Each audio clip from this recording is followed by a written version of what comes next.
September 24, 2024, nagkaroon po kami ng hurricane dito sa South Carolina. Malakas ang hangin pero mahina lang ang ulan, pero sobrang lakas ang hangin kaya ang mga kahoy ay nagkatumbahan. So marami pong bahay na natumbahan ng mga kahoy, nadaganan yung bahay nila, pero sa awa naman ng Diyos sa amin ay wala po, no? Thanks God.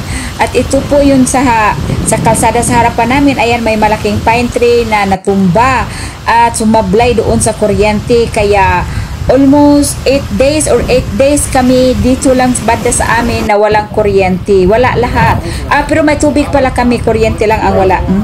So ito naman yung sa likuran namin. Ayan, nagkatumbahan ang mga kahoy. Ayan na yung anak ko.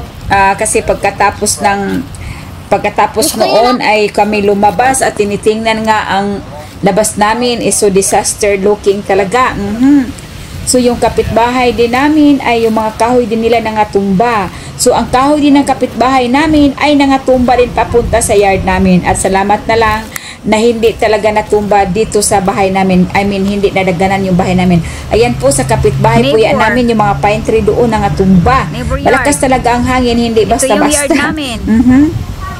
So ayan yung ano namin, yung piras namin, nangabali yung sanga, tumambling na yung swing namin.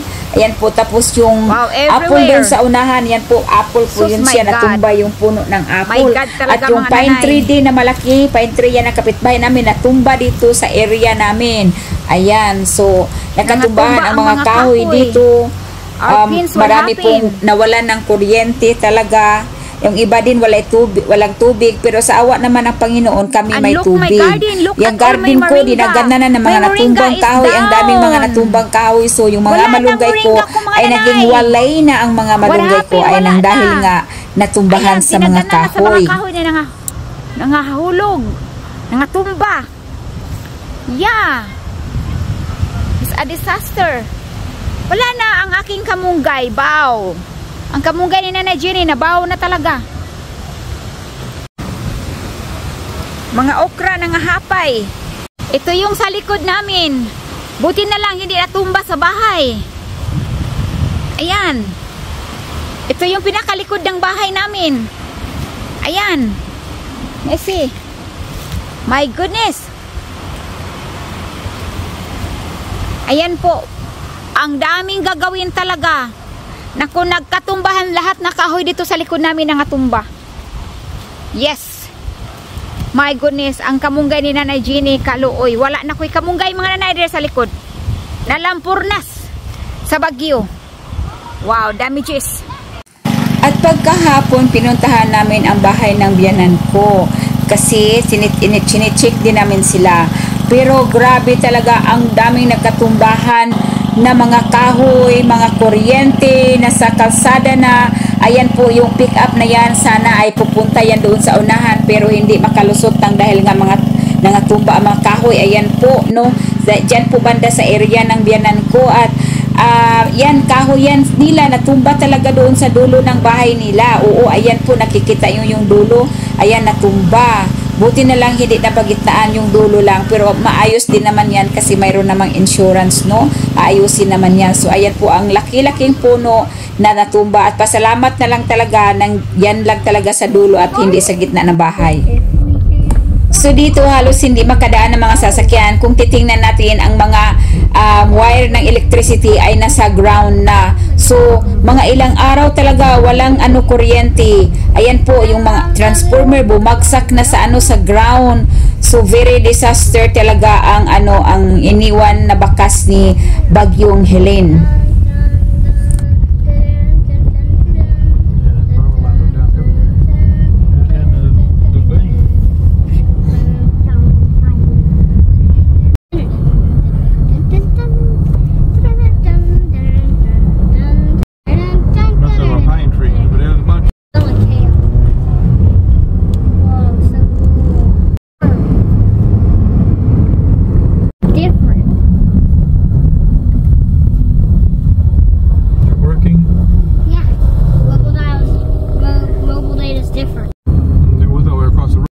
So ito yung neighbor namin.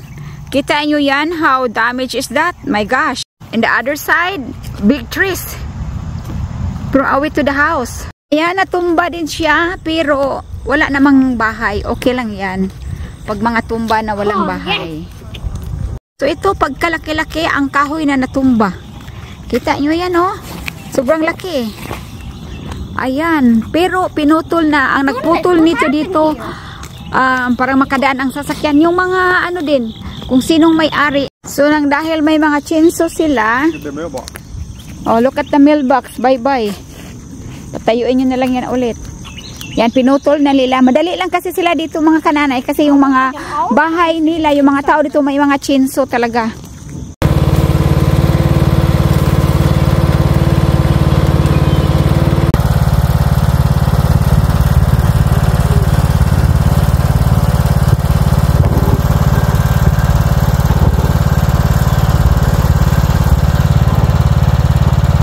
Ayan, naniguro ang anak na ko, oy.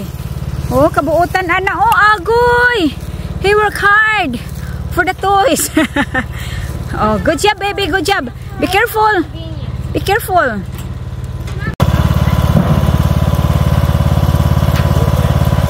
Oy, oy, oy, oy.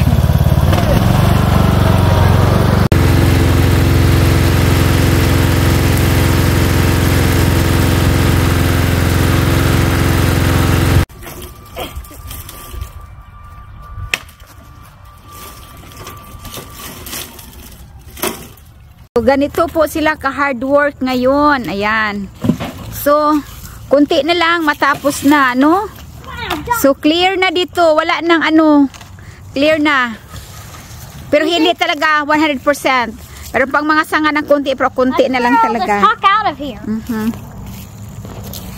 Ayan po. Very hard work today talaga.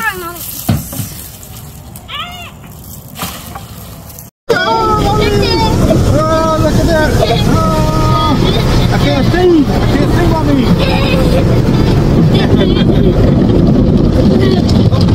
Here it comes! So ito na ang mag-ama, naglilinis sila ng sasakyan ng Daddy Tim na dahil pagkatapos ng bagyo ay sobrang dumi ng sasakyan ng Daddy. Kaya ito ang aking mag-ama, naglilinis sila ng sasakyan. Teamwork talaga silang dalawa. So si Matthew ay tumutulong na talaga siya sa kanyang Daddy. Right, baby? Yes. Andito siya sa tabi ko. Ayan po, nag-ano siya, naglinis siya ng window. Si Daddy naman pinapakintab ang yung kulay ng kanyang sasakyan kasi nasa labas lang talaga yan. Hindi naman magkasya sa garahe namin kasi may dalawa ng sasakyan dun sa garahe. Kaya kawawang red car ay nasa labas lang. At pero tinitake pa rin ni Daddy Tim at Matthew. Pinaliguan ko ang aking anak at pagkatapos dinadry ko ang kanyang hair, parang kung takbo man siya ng takbo dito sa loob ng bahay, tuyo ang kanyang buhok. Si Mateo ay matangkad na talaga, malapit na talaga siyang lumagpas na siya sa sa balikat ng mama niya. Naku po, at tumaba na rin ang buhok, kailangan na rin namin